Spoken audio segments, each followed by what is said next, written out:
আসসালামু আলাইকুম ওরহমতুল্লাহি ওবারাকাতুহ। চলার পথে মানুষ কখনো সুখের দেখা পায়, আবার কখনো কখনো দুঃখ ঘিরে ফেলে তাকে। তবে সুখের সময় শুকরিয়া ও দুঃখের সময় আল্লাহ তাআলার কাছে সাহায্য চাইতে বলা হয়েছে। হাদিসে এসেছে, মুমিনের বিষয়টি বড় আশ্চর্য রকমের। বিপদে পড়লে এতে সে ধৈর্য ধরে, আবার সুখে থাকলে আল্লাহ তাআলার শুকরিয়া আদায় করে। তবে উভয় অবস্থাই তার জন্য কল্যাণকর। গুনাহ থেকে নিজেকে বিরত রেখে ধৈর্য ধরা এবং দুনিয়াবি বিভিন্ন ক্ষতির উপর ধৈর্য ধরা। আল্লাহ তাআলার বিধান পালন করতে গিয়ে যে বাঁধা বিপত্তি আসে তাতে ধৈর্য ধরা। হযরত মূসা আলাইহিস সালাম একবার আল্লাহ তাআলার কাছে জানতে চাইলেন, হে আল্লাহ, আমি কিভাবে তোমার শুকরিয়া আদায় করব? বলা হলো, আমাকে স্মরণ করো, ভুলে যেও না। আমার স্মরণ হলো শুকরিয়া আদায় এবং ভুলে যাওয়া হলো কুফর।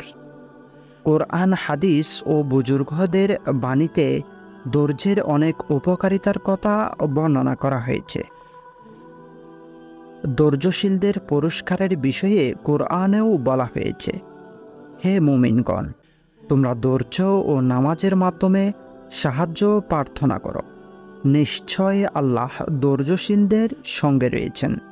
সূরা বাকারা আয়াত নম্বর 153।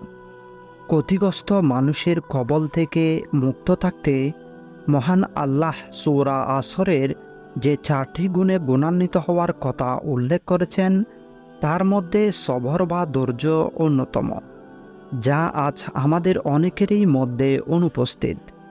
যে কারণে আমরা দুনিয়াবী জীবনেও ক্ষতিগ্রস্ত হচ্ছি, পরকালীন জীবনকেও ঝুঁকির মুখে ঠেলে দিচ্ছি। একজন মানুষ জীবনে কখনোই সাফল্যের স্বর্ণশিখরে পৌঁছতে পারবে না যতক্ষণ না তিনি সবর তথা ধৈর্যের কাছে মাথা নত না করবেন। যুগের আবর্তনে যত মানুষ সফলতার মুখ দেখেছে, তার পেছনে রয়েছে কঠিন ধৈর্যের পরীক্ষা। তাই সফলতার মূল মন্ত্র হচ্ছে কঠিন পরীক্ষায় পতিত হয়ে সে পরীক্ষায় ধৈর্যের সাথে উত্তীর্ণ হওয়া। আল্লাহ তাআলা বলেন, আমি অবশ্যই তোমাদেরকে কিছু না কিছু দিয়ে পরীক্ষায় ফেলব। মাঝে মধ্যে তোমাদেরকে বিপদের আতঙ্ক, ক্ষুধার কষ্ট দিয়ে, সম্পদ, জীবন, পণ্য, ফল ফসল হারানোর মধ্য দিয়ে। আর যারা কষ্টের মধ্যেও ধৈর্য নিষ্ঠার সাথে চেষ্টা করে, তাদেরকে সুখবর দাও। সূরা আল বাকারা আয়াত নম্বর 155। মহান আল্লাহ বলেন, ধৈর্যশীলদেরকে তো অপরিমিত পুরস্কার দেওয়া হবে। রাসূল করিম সাল্লাল্লাহু আলাইহি ওয়াসাল্লাম বলেছেন, আল্লাহ যার মঙ্গল চান তাকে দুঃখ কষ্টে ফেলেন। হযরত মূসা আলাইহিস সালাম যখন ভূমিষ্ঠিত হলেন, চতুর্দিকে ফেরাউন বাহিনীর অবস্থান। পুত্র সন্তানের সন্ধান পেলেই তাকে হত্যা করা হবে। এই কঠিন পরিস্থিতিতে নবী মূসা আলাইহিস সালামের মায়ের কাছে আর কী বা করার থাকতে পারে ধৈর্য ছাড়া?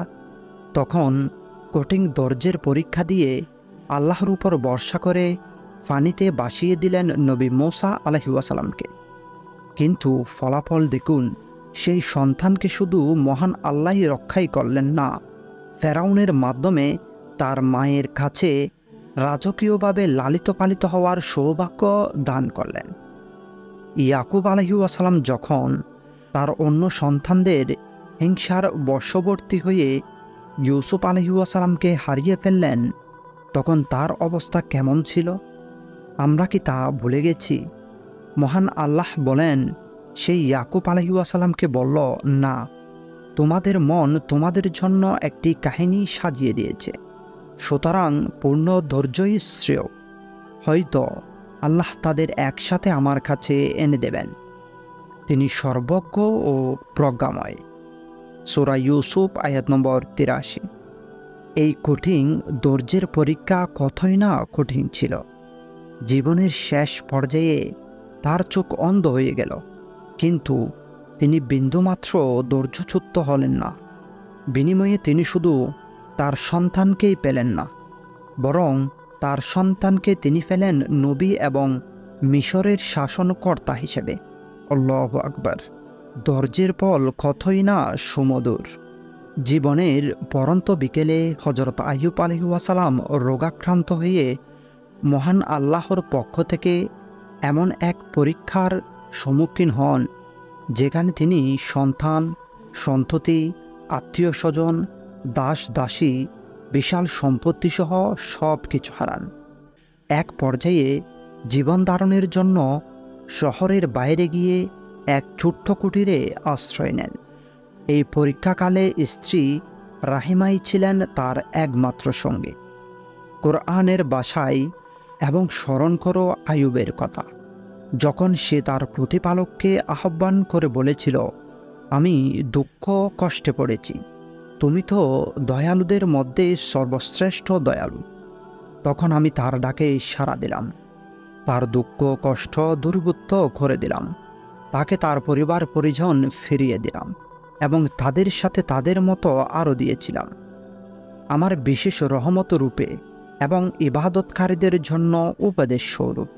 সূরা আম্বিয়া আয়াত নম্বর 83 থেকে 84। আল্লাহ তাআলা বলেন, নিঃসন্দেহে আমি তাকে অর্থাৎ আইয়ুব আলাইহিস সালামকে ধৈর্যশীল পেয়েছি। কত উত্তম বান্দা ছিল সে! নিশ্চয় সে ছিল প্রত্যাবর্তনশীল। মহান আল্লাহ কি নবী আইয়ুব আলাইহিস সালামকে তার ধৈর্যের প্রতিদান দেননি? আমি তার দোয়া কবুল করেছিলাম এবং তার দুঃখ কষ্ট দূর করে দিয়েছিলাম।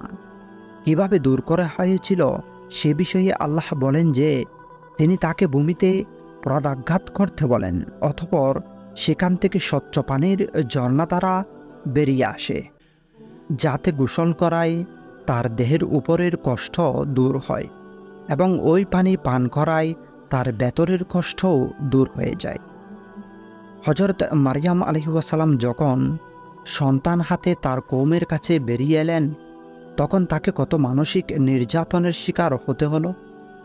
তখন ধৈর্য ধারণ করাই মহান আল্লাহ মারিয়াম আলাইহিস সালামকে সম্মানিত করেছেন। মুনাফিক সর্দার আবদুল্লাহ ইবনে উবাই ইবনে সুলুলের মুনাফিকের শিকার হয়েছিলেন। নবীপত্নী নিষ্কলুষ চরিত্রের অধিকারিণী মা আয়েশা রাদিয়াল্লাহু তাআলা আনহা যে কারণে স্বয়ং রাসূলুল্লাহ সাল্লাল্লাহু আলাইহি ওয়াসাল্লামের এক বীরবর্থকর অবস্থায় পড়েন, তিনি ধৈর্য ধারণ করেন। অবশেষে আল্লাহ তাআলা ওহীর মাধ্যমে আয়েশা রাদিয়াল্লাহু তাআলা আনহা এর পবিত্রতার কথা ঘোষণা করেন।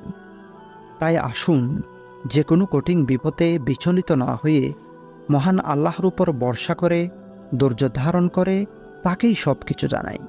তবেই দুনিয়াবী জীবনে শান্তি, পরকালীন জীবনেও মুক্তির পথ সুগমের মধ্য দিয়ে ক্ষতিগ্রস্ত মানুষের কবল থেকে মুক্তি নিয়ে সাফল্যের স্বর্ণ শিখরে পৌঁছাতে পারব।